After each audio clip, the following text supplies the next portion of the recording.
Hey friends, welcome to Tori Talks TV. I'm Tori. And I'm Dr. S. On this episode, we'll be discussing Lovecraft Country, episode 5, which is called Strange Case. And boy, was this a strange episode. Yeah, And very gory. it was very gory. Disturbing. I was going to have a meal after I watched it. Nope, totally lost my appetite.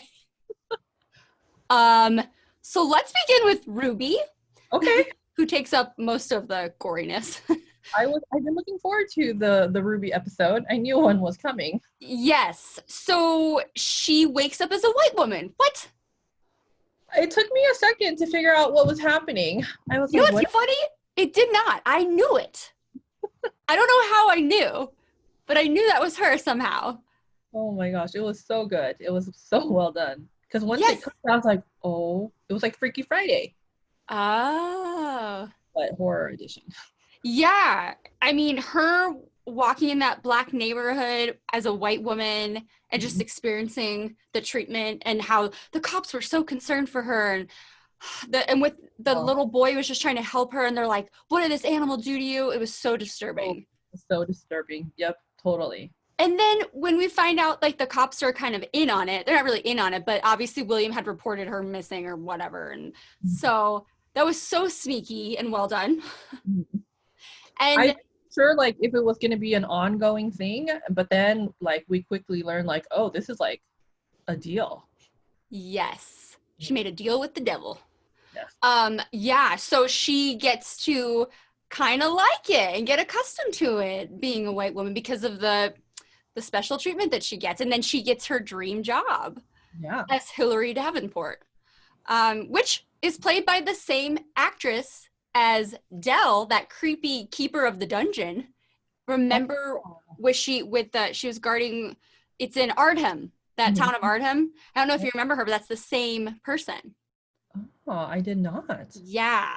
So that, I wonder how that all ties into it. And then when William was telling about that story of the disgraced professor Hiram Epstein, that's the one, right? The one that's awful. The one. Yes. Yes. Yeah. And then he explains the whole thing about how, like, the potion, it mimics metamorphosis. It was all very fascinating. But I mean, I still don't think we completely understand everything. Because why. it's so, yeah, I don't know. But we understand, we get the idea. Like, yeah, we know that Epstein was doing like experimentation on people, all kinds of weirdness. But then there's like, that sounded more like scientific, but then there's also like the like magical aspect. yes. Even further back, I think. So yeah, I'm not going to pretend to say that I really understand it, but I guess we get the gist of it, basically. Oh my gosh, when Ruby said, when she was back as Ruby, she said, she was talking about walking in the neighborhood as a white woman. She said, they weren't scared of me, they were scared for me. I was like, it like was a gut punch. I know, I got like chills again when you said that. Oh my gosh, that was really big. That was profound. Yeah, the whole thing was so like, it really makes you question like, okay, so obviously I'm not a black woman, a black person. I'm not a white person either. And growing up, I know that like as a non-white person, you get that like feeling like, do I want to be white? Like, would I choose to be white? And then as an adult, I'm like, no, there's no way I would. But then like you see kind of the little nuggets of like feeling like the way she felt. And like, not gonna lie, maybe like it is like a deal that you would consider. But then as like a proud black woman, would you admit that? I don't know. I thought the episode did a really good job of like going back and forth between the two.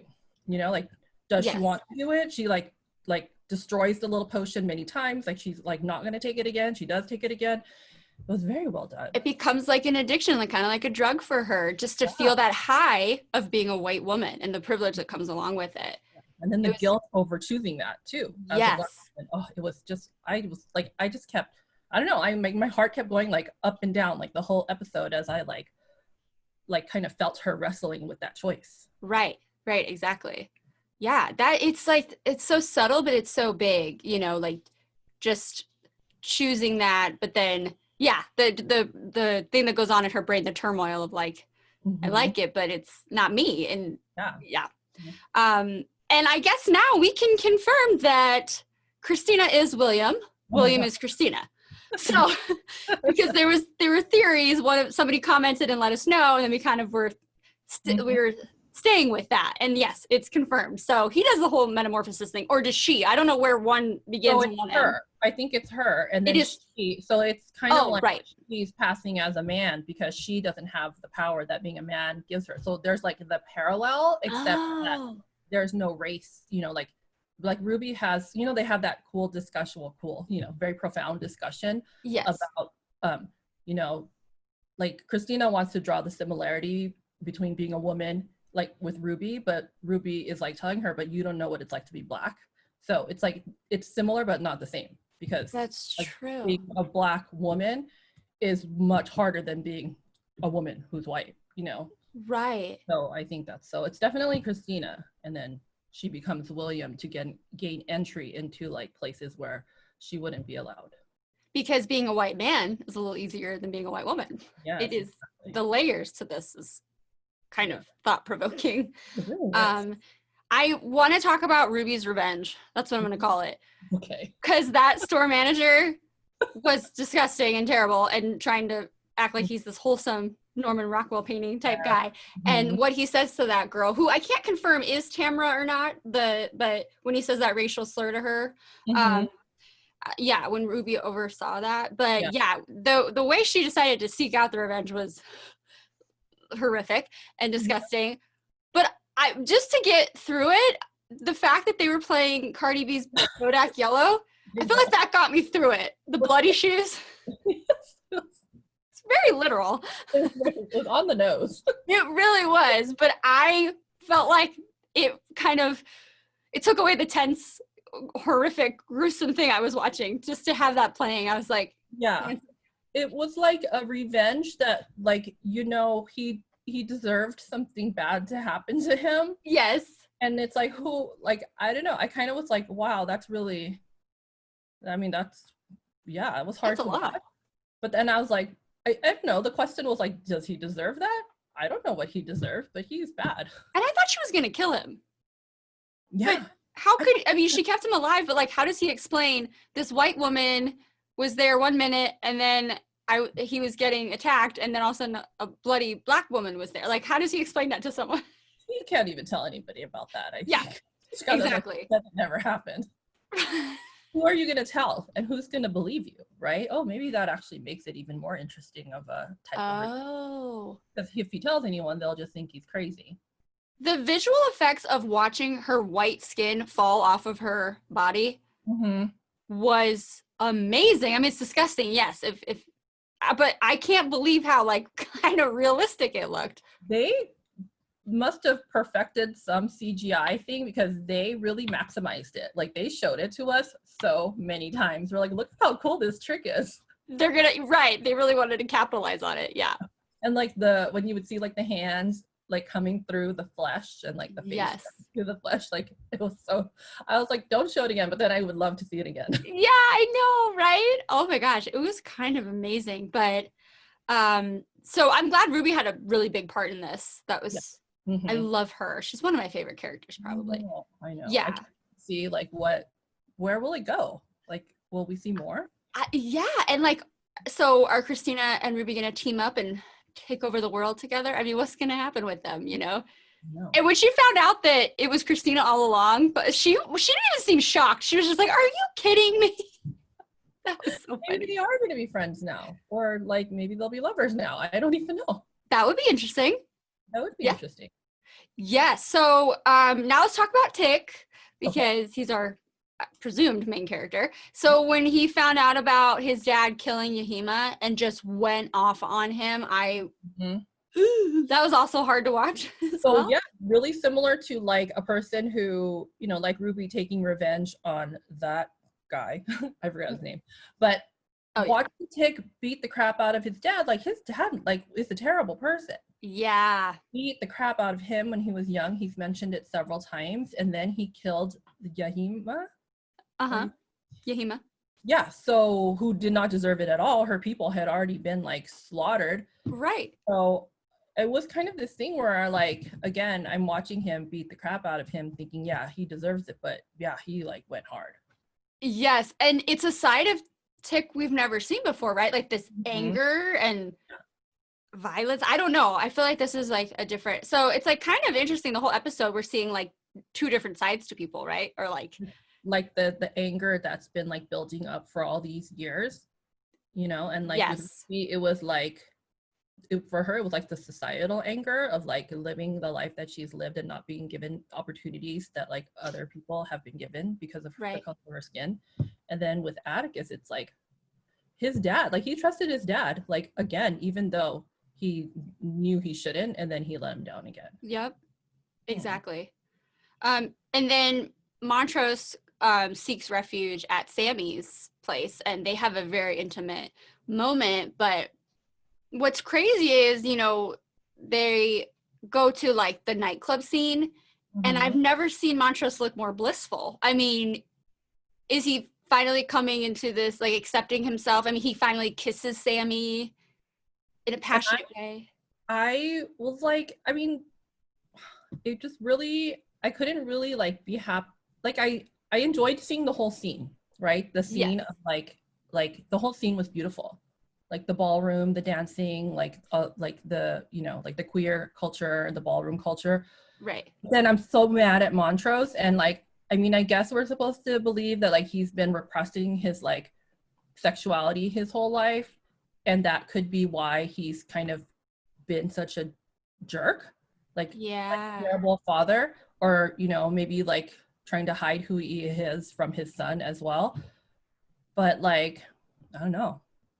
I'm still mad at him though. I know. I don't even want him to be happy. Interesting. In that moment.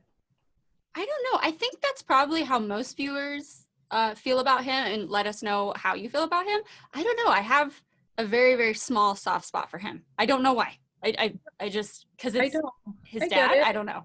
I know. I get it. I think like, I don't know. I do and I don't. Like I do, because even when, like last week when I said, okay, like let's give him a chance and like maybe it's gonna be okay. And it wasn't okay.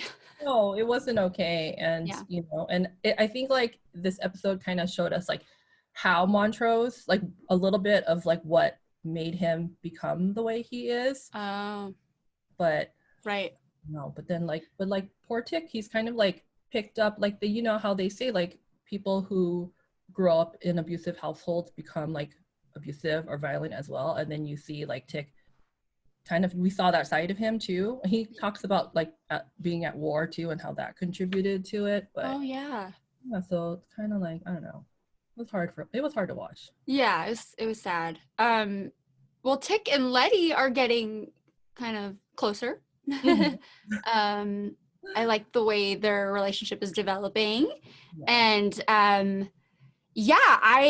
so this whole like code he's trying to crack with these symbols and everything like that, I didn't know we were going to get a reveal already. So he basically determines, he figures out the word die, but then he makes a call to Gia. I'm probably saying it wrong. And he's like, how did you know? Yeah. Oh, jeez. So now it's like we're going a whole nother direction. Here we go. Yeah. Now he's just kind of made a connection with Leti. Like before we weren't sure what's happening, and now they like had like last time they had like a sex thing, and now they had more of a like sexy love scene. Passionate. Yeah. More of a like kind of like, are we a thing conversation happening. Right. And then he tells her about this and he mentioned her, right? Yep. And then now we're gonna go there. Are we going in the past? Did you see the preview? It seems like we're gonna get like backstory. Going back to his time in the war, I'm guessing. I don't know.